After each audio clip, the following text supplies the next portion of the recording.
Halo, Assalamualaikum warahmatullahi wabarakatuh. Waalaikumsalam warahmatullahi wabarakatuh. Ya, sebelumnya perkenalkan, aku Vika Novia Prastika dari Ilmu Gizi Angkatan 2024. Dari kakak juga mungkin boleh diperkenalkan diri. Oke, sebelumnya perkenalkan aku Sarah Zaskia Azahra dari Ilmu Gizi Angkatan 2022.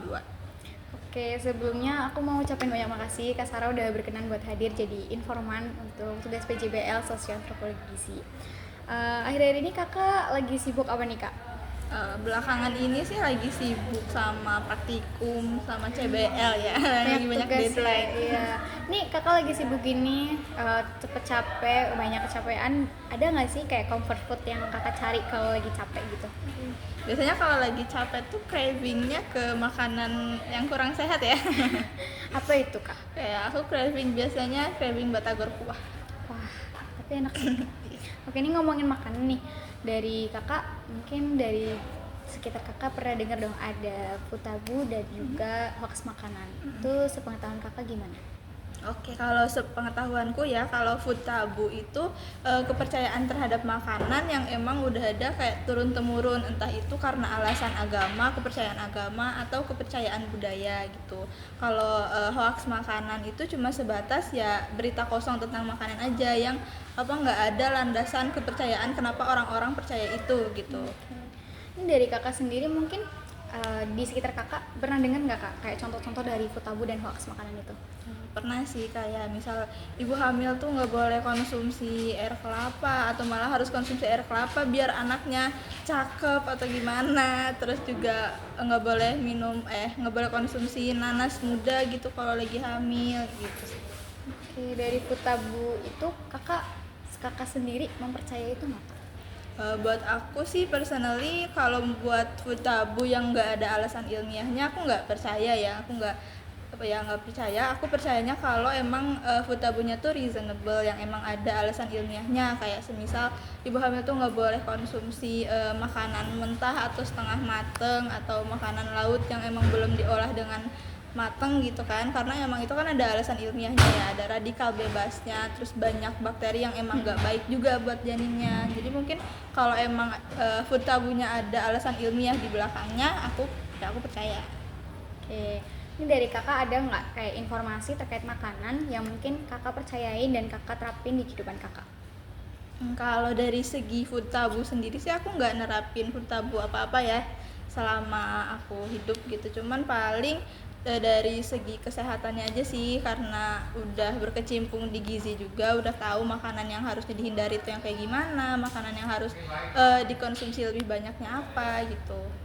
Oke, ini kalau dari segi kesehatan gitu ya kak, tapi ada nggak misalnya dari budaya kakak yang kakak ikutin terkait food tabu dan kayak makanan gitu? Oke, mungkin dari pemilihan makanan ya, karena emang aku juga asalnya dari Jawa Barat. Mungkin aku lebih kayak selama aku di Purwokerto nih, aku kayak lebih prefer ke makanan-makanan yang emang kayak asin, gurih gitu. Mungkin dari segi rasa sih ya.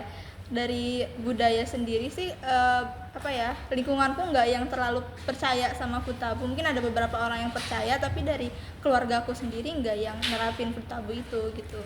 Oke, ini sebenarnya dari semua pertanyaan tadi intinya itu bahwa food tabu atau hoax makanan selama itu memang baik untuk kesehatan tuh bisa kita ikutin ya kak. Itu kembali lagi sama budaya dan individu masing-masing. Dari pertanyaan tadi aku mau ucapin banyak makasih dari kakak sudah berkenan hadir di sini jadi informan kita. Semoga nanti untuk kegiatan kakak selanjutnya juga diberikan kemudahan dan kelancaran. Makasih kakak. Oke, aku tutup ya kak. Terima kasih. Wassalamualaikum warahmatullahi wabarakatuh. Waalaikumsalam warahmatullahi wabarakatuh. Oke, sebelumnya aku buka. Assalamualaikum warahmatullahi wabarakatuh. Waalaikumsalam warahmatullahi wabarakatuh. Aku perkenalan diri dulu ya kak. Perkenalkan, nama aku Faragita Azhara, bisa dipanggil Rara dari Gizi Angkatan 2024. Oke, perkenalkan aku Sarah Mujahida, biasa dipanggil Sarah. Aku dari mahasiswa Gizi semester 3. Sebelumnya aku mau ngucapin makasih banyak kepada Kak Sarah yang sudah berkenan meluangkan waktunya untuk wawancara jadi narasumber aku di kelompok sosio antun. Oke, sama-sama. Oke, sebelumnya aku mau tanya nih Kak Sarah, ada kegiatan atau kesibukan nggak akhir-akhir ini? Aku paling kelas aja sih, kuliah, terus paling ikut organisasi hima gitu. Nah, di tengah-tengah kesibukan itu kakak ada nggak sih kayak comfort foodnya gitu, makanan yang biasanya dimakan kalau lagi kayak mungkin stres mungkin ya, itu ada nggak? Paling aku kalau stres biasanya kayak makan manis-manis sih, kayak yang es krim, terus makan pedas juga kayak sebak kayak gitu. Aku langsung ke pertanyaannya ya kak. Buat pertanyaannya itu kakak tahu nggak sih perbedaan menurut kakak nih, perbedaan dari tabu makanan, hoax makanan, dan juga makanan kesukaan menurut kakak? Tabu makanan menurut aku itu pantangan makanan terhadap apa ya, preferensi orang-orang sih, kayak misalnya makanan itu tuh nggak boleh dimakan karena ada alasan tertentu, preferensi orang gitu. Terus hoax makanan mungkin kayak makanan yang kayak misalnya kayak minuman yang kayak misalnya susu tinggi badan gitu. Nah itu tuh kayak apa ya, iklan-iklannya tuh kan biasanya kayak bisa nambah tinggi badan tuh kayak seminggu gitu, seminggu langsung tinggi badan bertambah berapa cm gitu. Padahal kan nggak cuman susu doang ya yang mempengaruhi, itu bisa kayak olahraga atau aktivitas lainnya gitu. Itu menurut aku kayak gitu sih. Terus tadi apa ya, makanan Makanan kesukaan. kesukaan itu mungkin makanan yang kayak ini definisi nih. Iya, menurut kakak.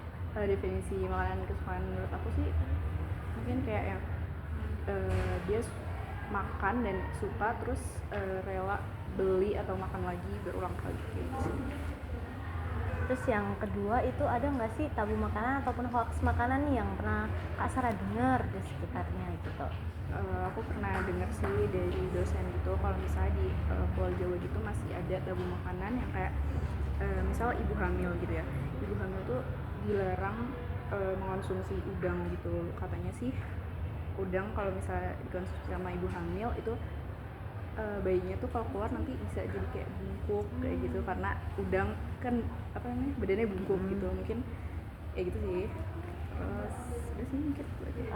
Ada nggak sih tabu makanan itu yang kakak percaya gitu? Aku nggak sih, aku kayaknya nggak ada yang aku percaya, mungkin karena udah kayak yang dijelasin dosen gitu kan ya, kayak tabu makan itu apa atau gimana gimana, itu aku nggak ada sih. Terus ada nggak sih info tentang makanan yang kakak percaya dan kenapa dilakuin? Aku percaya makan kalau misalnya abis makan gitu, kayak makan ayam geprek atau apapun itu, kalau misalnya minumnya sama es jeruk gitu, itu kan es jeruk kan mengandung vitamin C ya. Nah itu tuh vitamin C itu bisa mempercepat metabolisme tubuh, kayak nyerap apa namanya, zat gizi makanan itu tuh cepat kayak gitu sih. Aku percaya gitu sih. Nah, terakhir nih kak, menurut kakak kalau misalnya kakak lagi milih makanan nih, apa sih yang bakal kakak pertimbangin gitu? Aku bakal pertimbangin makanan dari segi harga dulu sih, kayak lihat harga dulu nih cocok nggak di kantong aku gitu. Terus kayaknya aku juga udah mempertimbangkan kayak makanan itu udah ada proteinnya, karbonya, sama sayurnya kayak gitu sih. Aku udah mulai memperhatikan itu. Jadi kesimpulannya ya kakak nggak mengikuti tabu makanan apapun ya. Sekarang juga udah mulai kalau milih-milih makanan udah mulai sesuai ada. dengan porsi dan gizinya gitu kan. Aku mungkin cukup sekian ya Kak Sarah. Terima kasih atas waktunya terus dan juga jawabannya. Aku tutup ya Kak. Assalamualaikum warahmatullahi wabarakatuh. Waalaikumsalam warahmatullahi wabarakatuh.